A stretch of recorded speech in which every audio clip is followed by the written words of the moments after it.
네, 우리 오늘 하나님께서 우리에게 허락하신 귀한 말씀 디모데후서 2장 15절입니다. 여러분 나눠준 순서지에도 이 말씀이 적혀 있습니다. 디모데후서 2장 15절 말씀. 우리 한 절 말씀밖에 되지 않는데 함께 같이 은혜를 나누면서 이 말씀을 봉독하도록 하겠습니다. 너는 진리의 말씀을 옳게 분별하며 부끄러울 것이 없는 일꾼으로 인정된 자로 자신을 하나님 앞에 드리기를 힘쓰라. 아멘. 원래 일주기 추모 예배 때 설교를 제가 하는 게 아니라 다른 목사님이 하셔야 될 텐데 제게 순서가 돌아왔다 그래요.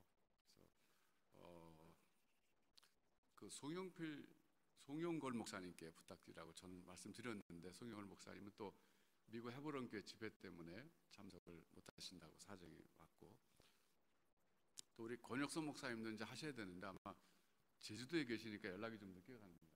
네, 하여튼 제가 맡게 됐는데 상당히 제가 부담을 좀 갖게 됐습니다. 그냥 일반 설교가 아니라 추도 예배 설교이기 때문에 이게 추모를 해야 되거든요. 추모를 해야 되는데 성경 말씀만 전할 수 없고 목사님에 대한 추모를 하고 그 목사님에 대한 또 추모 끝에 하나님께 감사하고 또 이런 목사님을 우리에게 허락하시던 하나님께 감사하고 그래야 예배가 되잖아요. 이게 추모회 같으면 그냥 추모하면 되는데 예배이기 때문에 하나님께 영광이 되는 예배가 돼야 되는데 이걸 어떻게 조합을 이룰 수 있을까? 제가 상당히 고심하고 나름대로 묵상하는 가운데 그래도 추모 예배니까 추모를 하면서 하나님께서 이런 목사님 주신 것을 감사하면서 하나님께 영광 드리는 예배가 되겠다 그런 생각이 들었습니다. 그래서 제가 오늘은 목사님에 대해서 좀 추모하는 시간을 갖고 성경 말씀을 근거로 해서 하나님 우리에게 주시는 또 말씀의 은혜를 받으려고 합니다. 보통 제가 이제 추모 예배를 인도하러 가면 우리 교인들에게 요청을 합니다. 살아계셨을 때 그분과 있었던 아름다운 일화를 좀 얘기해 달라고 부탁해요. 그럼 이제 자녀들이 쭉 둘러 앉아 있다가 살아계신 그분하고 살아계셨을 때 있었던 그 에피소드들, 좋았던 일화들을 한 사람씩 얘기합니다. 그러면 그때 옆에 있던 형제들이 그런 일이 있었어? 막 그래요. 예를 들어서 어떤 아버님에 대해서 추모를 드리러 갔는데 제가 두 형제가 있는데 자 한번 얘기를 좀 해보라 그랬더니 동생이 막 웃으면서 아마 형은 모를 거라고 어느 날 아버지가 나만 데리고 맛있는 고기 사주고 영화 관광 시켜줬는데 그때 형 몰래 갔었다고. 그러니까 형이 우리 아버지가 그런 면이 있었냐고 그러면서 아버지의 새로운 모습에 대해서 또 즐거워하기도 하고 회상하기도 하고. 그래서 이제 매년 추모 예배를 가면 제가 같은 집에 가다 보니까 저도 그분을 만난 것 같아요. 많이 듣다 보면. 그러니까 식구들은 1년에 추모 예배 들 때마다 한 가지씩 에피소드를 생각해 놔야 돼요. 매번 똑같은 거 할 수 없잖아요. 그러니까 그게 참 좋더군요. 그래서 제가 오늘 오면서 그런 생각했어요. 오늘은 제가 이성태 목사님에 대한 에피소드들 또 추모를 먼저 하면 뭐 다음에는 또 우리 뭐 권 목사님이나 송영근 목사님이 또 추모 예배 하면서 하면 좋겠다. 이제 그게 사실 우리 모든 성도들이 다 같이 목사님을 겪어봤기 때문에 많은 공감하는 부분도 있을 것이고 같이 또 은혜가 될 것 같다 그런 생각이 좀 들었습니다. 제가 그래서 이 목사님 그 추모 예배 설교를 놓고 기도하면서 본문을 생각해 볼 때 오늘 디모데후서 2장 15절 말씀이 떠올랐습니다. 제목도 그렇게 붙였어요. 제가 생각할 때 이성태 목사님은 디모데후서 2장 15절의 사람이셨다 이런 생각이 들었어요. 여기 보면 진리의 말씀을 옳게 분별하며 그랬습니다. 여러분 아시다시피 우리 이 목사님 성경 말씀 정말 사랑하시고 연구 많이 하셨어요. 제가 그 이 목사님을 처음 뵀을 때가 1976년입니다. 1976년도에 이 목사님께서 담임 목사님으로 오셨는데 그때 제가 대학부 회장했었어요. 지금도 기억납니다. 목사님이 이사 오셨는데 목사님 입었던 옷까지 기억나요. 제가 옷에 대해서는 기억이 안 나는 사람인데 워낙 특이하게 입으셔가지고 그때 이런 그 베리색 계통의 그 가죽 옷을 입으셨어요. 코트를, 반코트. 그 체격이 막 건장하신 분이 오셨는데 제가 더 인상적인 것은 큰 개 한 마리가 따라왔더라고요. 막 그 세포드 같은 하여튼 엄청나게 큰 개가 막 들어와서 마당을 뛰어노는데 목사님 또 그 개 앞에서 막 꿍충꿍충 그러시는데 그 모습이 너무너무 인상적이라서 제가 지금도 이렇게 선명해요. 그러셨는데 그때부터 목사님께서 설교를 하시고 우리 특별히 젊은 사람들에게 사랑하셔 성경 말씀 가르쳐 주시는데 제가 평생을 옆에서 지켜볼 때에 목사님은 정말 진리의 말씀을 옳게 분별하기 위해서 최선을 다하신 분이시다, 이런 생각이 들어요. 그분 세대에는 독특하게 성경을 열심히 연구하신 분이세요.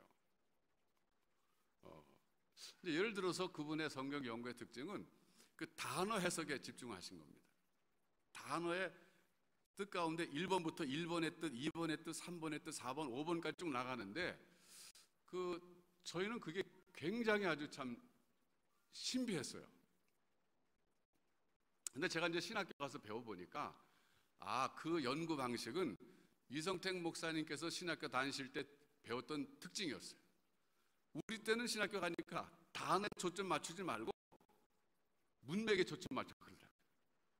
그러니까 무슨 뜻이냐면 같은 사랑이라는 단어도 어떤 본문 속에 그 문맥 속에서 뜻하는 사랑이라는 뜻은 한 가지밖에 없다는 거예요. 그게 1번, 2번, 3번, 4번, 5번 있는 게 아니라. 근데 어쨌든 그분 세대는 그렇게 배우셨기 때문에 이성태 목사님은 성경 연구를 하시는데 특별히 단어에 집중하셔서 굉장히 연구를 깊이 하셨어요. 거기서 또 신령한 그 뜻을 캐내가지고 우리에게 말씀해 주셨는데 아마 여러분 다 기억하시고 경험하셨을 거예요. 목사님 찾아뵈러 인사드리러 가면 주로 대화가 성경 공부받아서 깨달으신 거, 그거 말씀하실 때가 참 많이 있었어요. 근데 이제 제가 성경 연구를 좀 하고 나서 돌이켜보니까 목사님의 그 성경 해석 가운데는 좀 알레고리칼한 면도 많이 있었구나 이런 생각이 들어요. 예를 들어서 아마 여러분 기억나실 거예요. 다윗이 골리앗과 싸우기 전에 냇가로 가지고 물맷돌 몇 개를 주셨어요? 5개를 주셨잖아요. 이성태 목사님이 이걸 어떻게 해석하냐면은 왜 5개를 주셨냐 저에게 물어보시더라고요. 그래서 우리가 잘 모르겠습니다 그랬더니 근데 쓰기는 몇 개 썼을 것 같아요? 하나 썼을 것 같아요? 5개 다 썼을 것 같아요? 성경에 보면은 뭐 5개 다 썼다는 말이 없고 그냥 하여튼 물맷돌 던졌더니 골리앗 죽었다 이렇게 되는데 꼭 하나 쓴 것 같거든요. 그러니까 이성태 목사님은 하나 썼다 그러시면서 나머지 4개는 왜 주셨냐 그러시더라고요. 그 우리가 어떻게 알아요 그거를? 다윗에게 물어봐야지. 저희 생각에는 그냥 하나 실패하면 또 2번째 거 하고 3번째 거 하고 여분을 주신 거 아닐까 생각했는데 목사님 정색하시면서 뭐라고 했는지 아세요? 나중에 보면 다윗이 죽인 블레셋 장군이 5명이라는 거예요. 그러니까 골리앗을 포함해서 나머지 4명까지 죽일 걸 미리 다 준비했다는 거예요. 와, 그때 제가요 정말 영적이 은혜스럽다, 신령하다 이렇게 생각했거든요. 근데 제가 지금 돌이켜보면 그 어른은 그 시대의 성경을 신학교에서 배운 방식들을 연구하시면서 본인은 은혜 받으시고 우리에게 열심히 그걸 가르쳐 주셨는데 우리는 그거 먹고 컸어요. 제가 비록 신학교 가갖고 성경 연구를 이렇게 단어에 집중할 것보다는 문맥에서의 그 단어의 뜻이 뭔가 이걸 연구해야 된다고 배웠지만 그렇다고 저는 이성태 목사님의 성경 해석과 연구 방법에 대해서 존경심이 덜한 거 아니에요. 여전히 존경심이 있습니다. 왜 그런지 아세요? 여러분 세종대왕이 물론 직접 만든 건 아니지만 수국이도 개발하고 해시계도 만들고 그랬잖아요. 오늘의 관점에서 보면은 그 수국이하고 해시계는 사실 굉장히 수준이 떨어지는 거예요. 그러니까 그 당시로서는 그게 최선을 다해서 만든 거거든요. 그러니까 그런 점에서 볼 때 저는 우리 이성태 목사님이 신학교 다니시면서 성경 해석을 배우셨는데 그 동년배 어떤 목사님보다도 평생 동안 배운 대로 열심히 진리의 말씀을 이렇게 분별하기 위해서 정말 헌신적으로 노력하신 분이시다. 그런데 그 정신이 우리들에게 그대로 전달이 됐어요. 사실은 제가 언젠가 한번 컴퓨터를 사드렸어요. 성경 연구용. 그 왜 사드렸냐면 제가 가니까 목사님 자꾸 돋보기를 좀 좋은 거 갖고 오라 그러시죠. 돋보기 아시잖아요. 안 보이니까. 근데 돋보기를 갖고 보시는데 이게 아무리 자꾸 좋은 거 갖다 놔도 이제 눈이 좀 더 약해지시니까 잘 못 보시더라고요.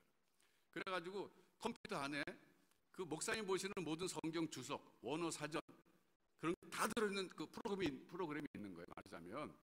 그래서 그걸 컴퓨터 데스크탑을 사드리고 가서 설명해 드렸어요. 언어 공부 이거 갖고 이렇게 들어가서 하시면 됩니다. 그런데 열심히 배우셨는데 일주일쯤 지나니까 전화하셨어요. 야, 그거 가져가라, 안 되겠다. 못 쓰겠다 그러시는 거예요. 그 다시 옛날로 돌아가서 다시 안 보이지만 돋보기 갖고 연구하시는데, 성경 연구는 그분의 삶의 거의 원천이었던 것 같아요. 성경 연구가. 그러니까 목사님이 가장 기뻐하시고 즐거워하시는 순간이 성경을 새롭게 연구해서 새롭게 뭔가 발견하시고 깨닫고 그 깨달음 속에서 느끼시는 그 기쁨, 이건 평생 변함이 없으셨어요. 제가 이제 목사가 돼가지고 돌이켜보니까 목사님의 신앙은 말씀 중심의 신앙이었거든요. 말씀 중심. 그러니까 신앙의 종류는 여러 가지 나눌 수 있어요. 은사 중심의 신앙도 있어요, 여러분.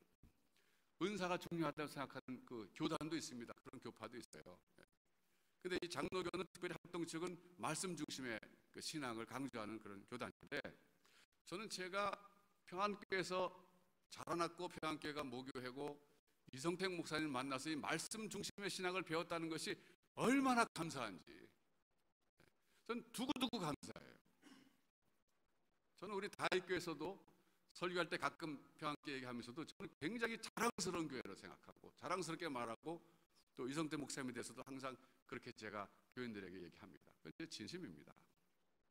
제가 최근에는요, 누가복음 24장을 깊이 있게 한번 연구해 봤어요. 여러분이 나중에 시간 되시면 돌아가셔서 누가복음 24장을 한번 깊이 있게 연구해 보시는데, 연구 주제는 뭐냐면 이거예요. 부활하신 예수님께서 40일 동안 세상에 계시면서 제자들에게 나타나셔서 강조해서 열심히 하신 게 뭐냐면 성경 공부하셨어요. 그러니까 40일 동안 계시면서 대중집회 열어가지고 병자 고치신 거 전혀 없어요. 또 대중들 앞에서 천국 복음을 선포하신 것도 전혀 없어요.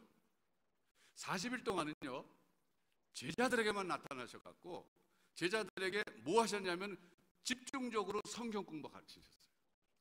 저는 그게 참 이상하다고 생각하고 왜 그러셨을까를 파고 들어갔죠. 그런데 24장에 누가복음 24장의 제자들이 어떤 상태냐면요, 예수님의 부활을 믿지 못하는 상태, 또 예수님 부활하셨지만 육체로 부활하셨다는 걸 못 믿는 상태예요. 그 상태에 예수님께서 나타나셔가지고 부활하신 주님인 것을 분명히 말씀하십니다. 그러면서 심지어는 이게 무슨 먹을 것이 없냐 그래가지고 구운 생선 한 토막을 갖다 드리니까 그걸 잡수셨어요. 그들이 보는 앞에서. 이건 뭡니까? 예수님이 부활이 육체적으로 부활했다는 것을 과학적으로 증명해 보이신 거예요. 육체로 부활했으니까 내가 구운 생선 먹는다 이거죠. 그러니까 부활을 믿지 못하는 그들에게 과학적으로 부활을 증명하셨는데 그걸로 끝난 게 아니라 그 다음에 보면요, 그들에게 구약 성경을 하나씩 풀어가면서 자세하게 메시아의 죽음과 부활에 대해서 설명하셨다는 문장이 나옵니다. 저는 참 이상하다고 생각했어요. 왜냐하면 부활을 못 믿는 제자들에게 부활하신 모습으로 나타났으면 그게 끝이지. 바로 나 부활했다 이제 믿어라 그러면 되잖아요. 근데 그렇지 않고 부활하신 분이 메시아의 부활에 대해서 구약 성경으로 가가지고서 왜 하나씩 풀어서 성경 공부 시키시냐 이거죠. 그 40일이라고 하는 그 귀중한 시간에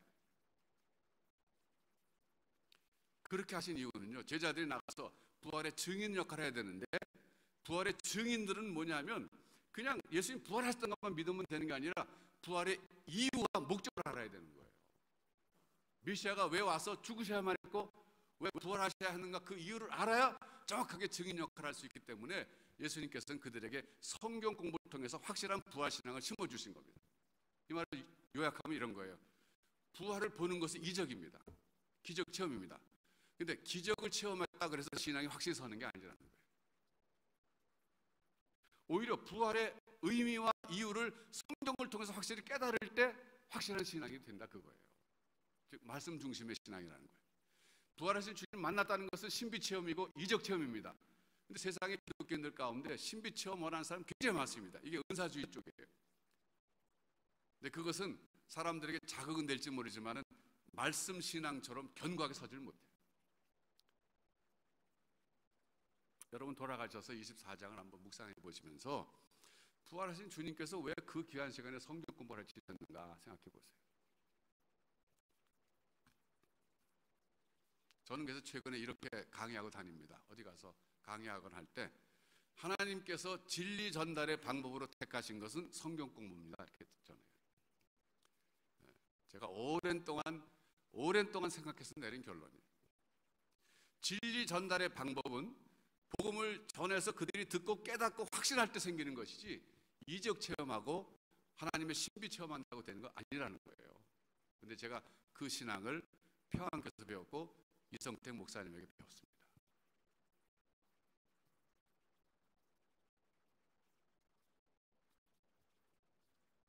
제가 이해실 사모 얘기하는 게 조금 멋쩍긴 하지만 뜻하지 않게 성경이 읽어지라는 책을 써가지고 사역이 돼가지고 지금 그 사역이 굉장히 활발하게 많이 퍼져나가서 개인도 그렇고 교회도 그렇고 말씀의 반석 위에 교회들이 세워지는 열매들이 참 많습니다.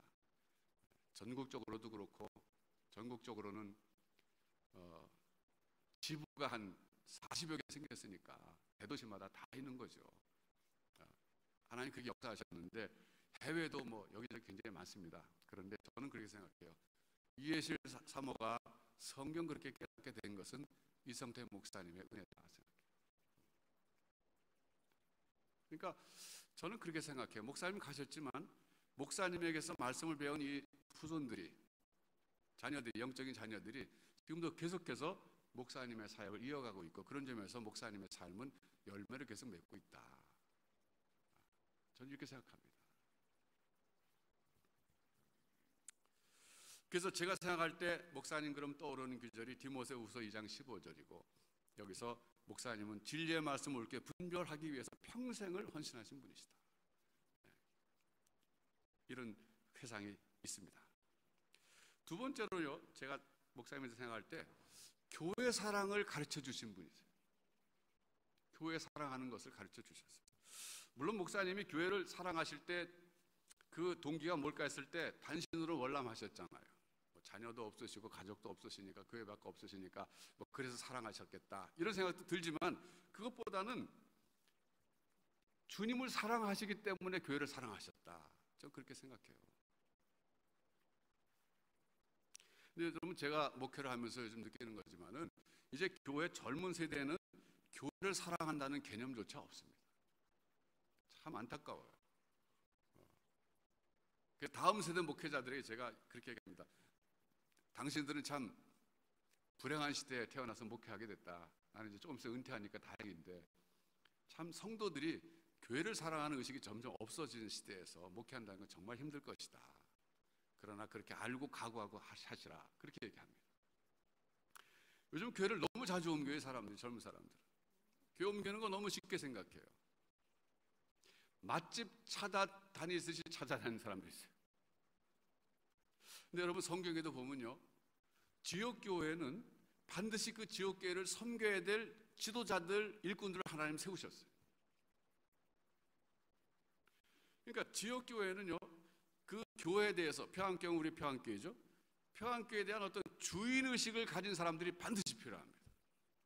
제가 목회해보니까 그래요. 제가 이제 다육교회를 개척해갖고 한 11년, 12년째 하고 있는데 요즘 들어서야 겨우 이제 다육교회가 내 교회구나 하는 교인들이 좀 생겼어요. 그러니까 교회가 좀 안정적으로 가는 것 같아요. 저도 그걸 많이 느낍니다. 그래서 제가 깨달은 건 그거예요. 지역교회는 그 교회를 내 교회라고 하는 주인의식을 가진 사람들이 정말 필요하다. 그런데 한 가지 조심해야 될 거는요, 주인의식은 갖되 종처럼 섬기는 사람이 필요해요. 주인의식을 가졌다 그래서 주인 노릇하면 절대 안 됩니다. 주인의식은 갖지만 종처럼 섬기는 사람이 많으면 많을수록 그 교회는 영적으로 성장하는 교회가 될 거예요. 저는 이 자리를 빌어서 오늘까지 평안교회를 지켜오신 우리 장로님들, 우리 어르신 장로님들, 또 권사님들 또 집사님들께 진심으로 감사를 드립니다. 저야 뭐 할 수 없이 제가 평안교회를 떠났습니다만은 제가 떠나서도 늘 평안교회를 바라보고 소식 들 때마다 그 여러 가지 어려움 속에서도 변함없이 평안교회를 사랑하고 열심히 섬기시는 우리 참 선배, 우리 장로님들, 어르신들, 권사님들, 또 우리 집사님들뿐만 아니라 우리 친구들, 우리 동년배 장로님들, 권사님들, 저는 진심으로 존경한다고 저는 말하고 싶어요. 정말 훌륭하세요.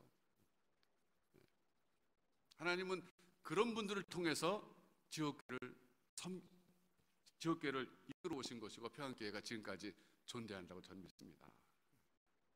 앞으로도 계속적으로 그렇게 해주시기 부탁을 드려요. 신약에 보면은 골로새 교회 빌레몬이 그런 사람 중에 하나예요. 정말 자기에게 주어진 그 빌레몬이 그 지역교회인 골로새 교회를 충성스럽게 섬긴 사람입니다. 오늘 각 교회마다 지역교회마다 그런 분들이 있어야 돼요. 그런데 이성태 목사님에게서 제가 배운 것은 교회 사랑입니다. 내가 섬기는 교회, 물론 주변에 많은 교회가 있지만 하나님이 나를 섭리 가운데 평안교회 다니게 했다면 이 교회를 섬기라고 부르신 줄 믿고 충성스럽게 하나님을 사랑하는 마음 가지고 또 주님 사랑하는 마음 가지고 교회를 사랑하는 것이 중요하다. 이런 교훈을 제가 이 목사님에게 배웠습니다. 오늘 다시금 되살려야 될 교훈이에요. 우리 한국교회가 다시 건강하게 서려면 각 지역교회마다 정말 주인의식을 갖지만 종처럼 섬기는 교인들이 많으면 많을수록 앞으로 한국교회가 건강해질 것이고, 지금처럼 젊은 세대가 입맛에 안 맞는다고 맛집 옮겨 다니는 시절이 계속된다면 지역교회가 건강한 교회들이 별로 안 나타날 겁니다. 그러나 우리 평안교회는 주님 오신 그날까지 대를 이어가면서 충성스럽게 교회를 살아가고 섬기는 그런 하나님의 사람들이 충만한 교회가 되시기를 주님의 이름으로 진심으로 축원합니다. 제가 세 번째로 회상하고 싶은 것은 이성태 목사님은 청년들을 사랑하신 분이세요.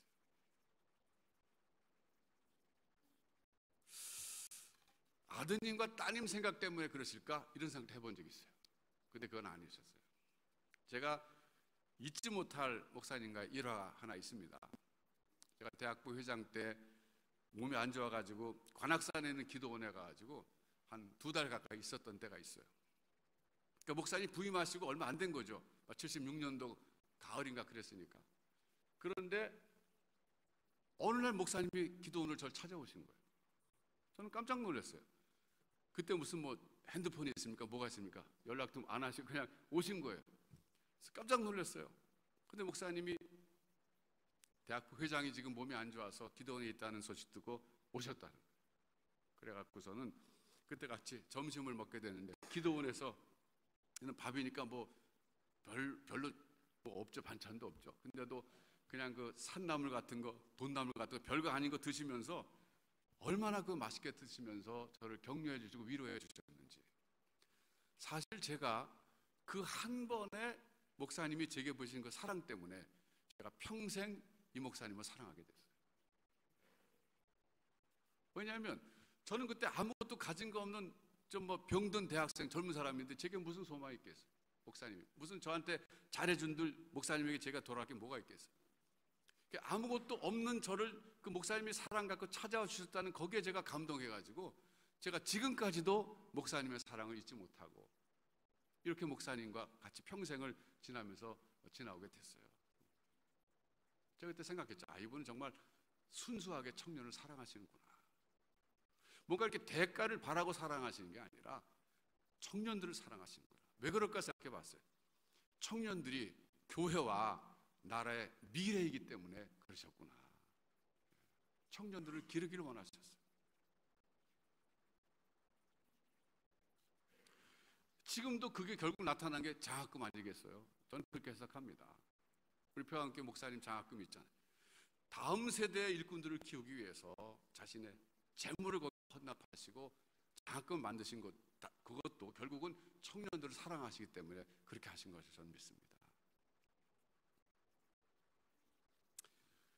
네 번째로는 제게 성화를 보여주신 분이 있어요.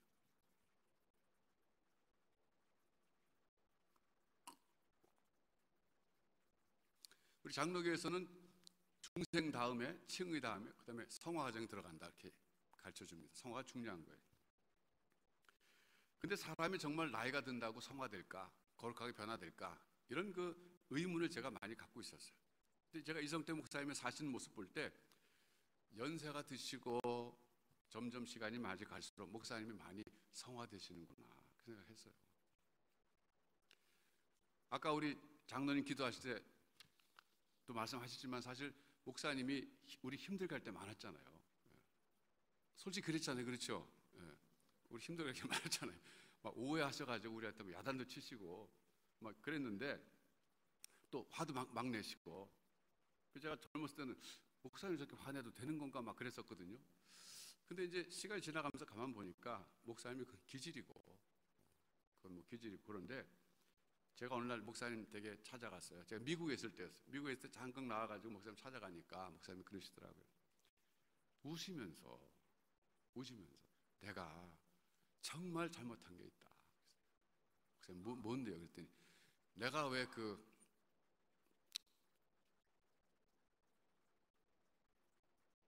이삼성 장로를 나가게 했는지 모르겠다.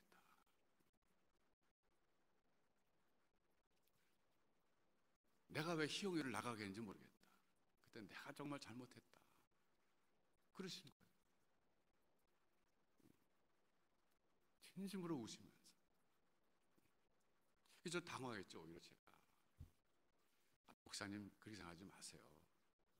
다 하나님께 뜻이 계셔서 이렇게 하신 것이고 나가셔서 또 잘 또 섬기고 있고 뭐 그러는데 너무 신경 쓰지 마세요. 근데 목사님 아니라는 거예요. 목사님 잘못하셨다는 거예요. 여러분 이게 쉬운 고백 아닙니다. 그 어른이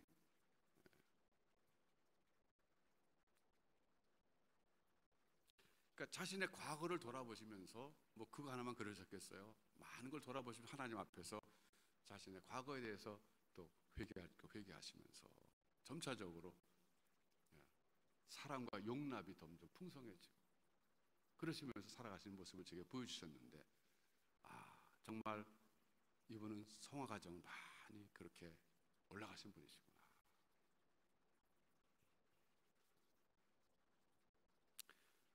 자신의 연약함을 더욱더 깊이 있게 보시고 연세가 드시면 드실수록 겸손해지시고 그러시면서 참 덕을 세우셨구나. 참 훌륭하시다.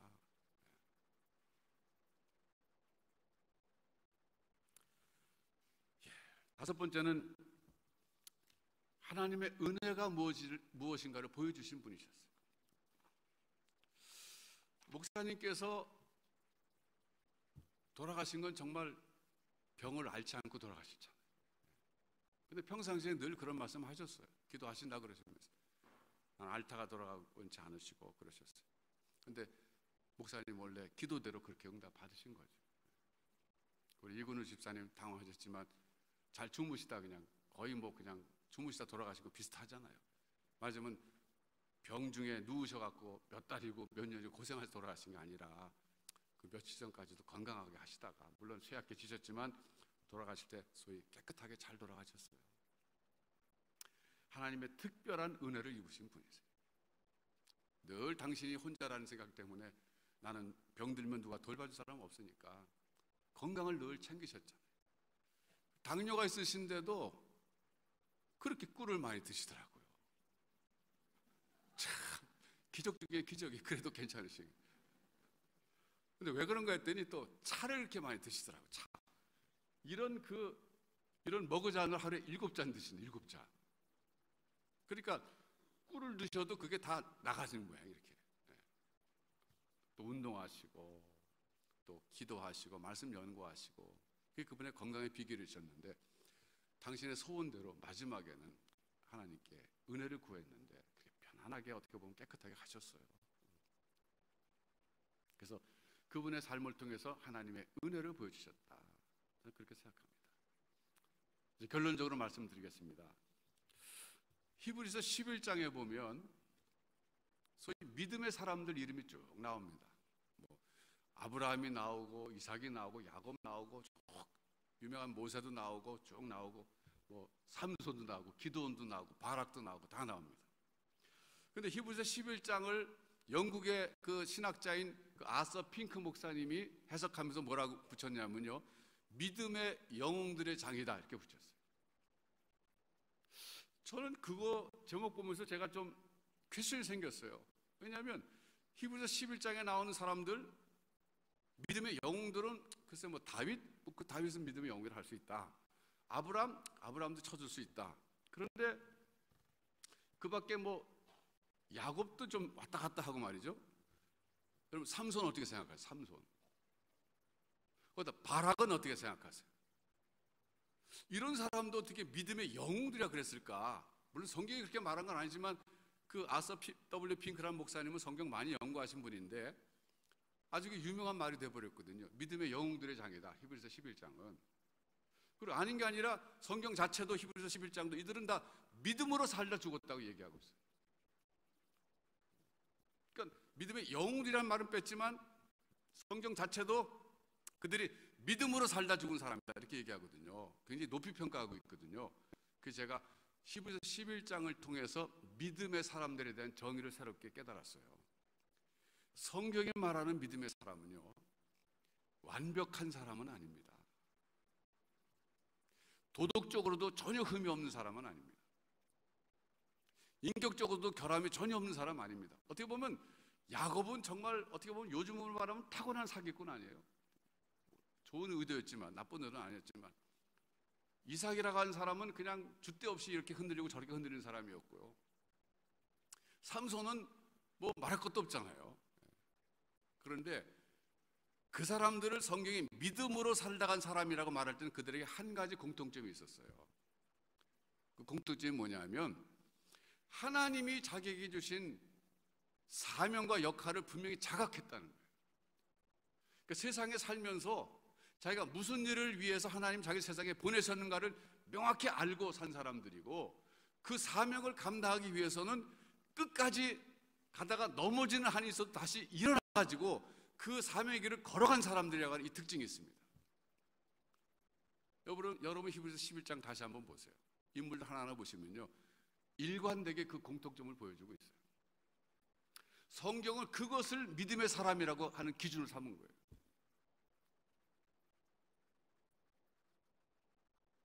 저는 이성택 목사님도 그런 점에서 볼 때 믿음의 영웅들 중에 한 분이시다고 생각하고 싶어요. 여러 가지 면에서 우리가 겪어봤지만 목사님 완벽한 분은 아니셨어요.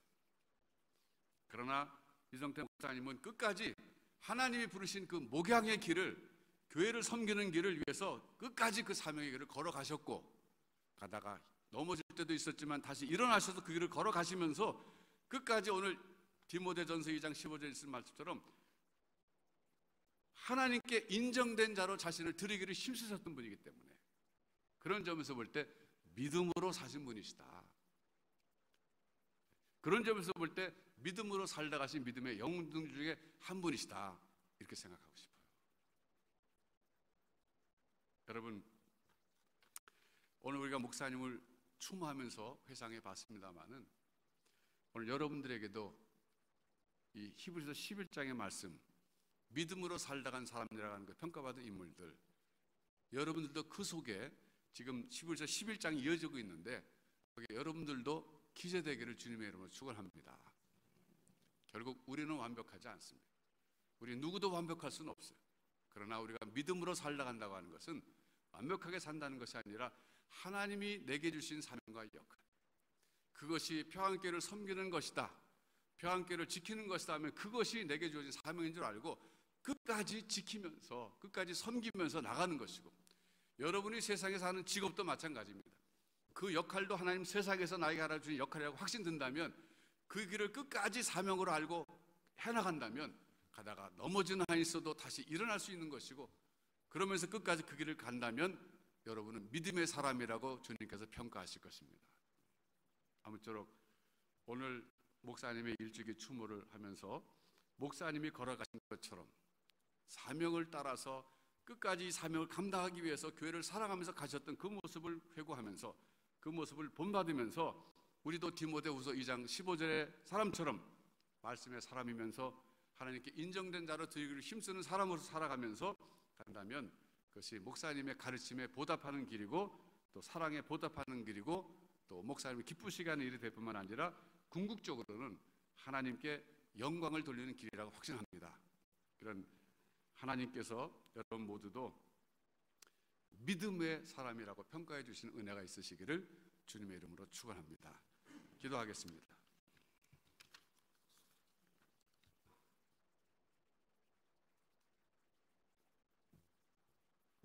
하나님 아버지, 우리에게 이성택 목사님을 영적인 아버지로 우리의 귀한 목사님으로 허락해 주셨던 것 감사합니다. 부족한 제가 몇 가지 회고했던 것처럼 목사님께서 우리에게 주신 영적인 감화와 교훈이 적지가 않습니다. 하나님 아버지, 저희들도 목사님을 본받아서 말씀의 사람으로 하나님 앞에 인정된 자로 자신을 드리기 힘쓸 뿐만 아니라 목사님을 본받아서 사명의 길을 끝까지 걸어가는 이 시대의 믿음의 사람들이 되게 하여 주시옵소서. 목사님께서 그처럼 사랑하셨던 평안교회를 주께서 축복해 주셔서 주님 오실 때까지 대를 이어가면서 믿음의 사람들로 충만한 교회, 하나님께 쓰임받는 교회로 계속 서가게 하여 주시옵소서.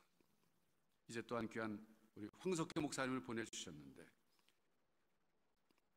이성택 목사님의 뒤를 본받아서 교회를 죽도록 사랑하고 충성하면서 양떼들을 푸른 초장으로 하나님 앞으로 귀하게 인도하는 귀한 목자로 세우시고 은혜 베풀어 주시옵소서. 예수님의 이름으로 기도하옵나이다.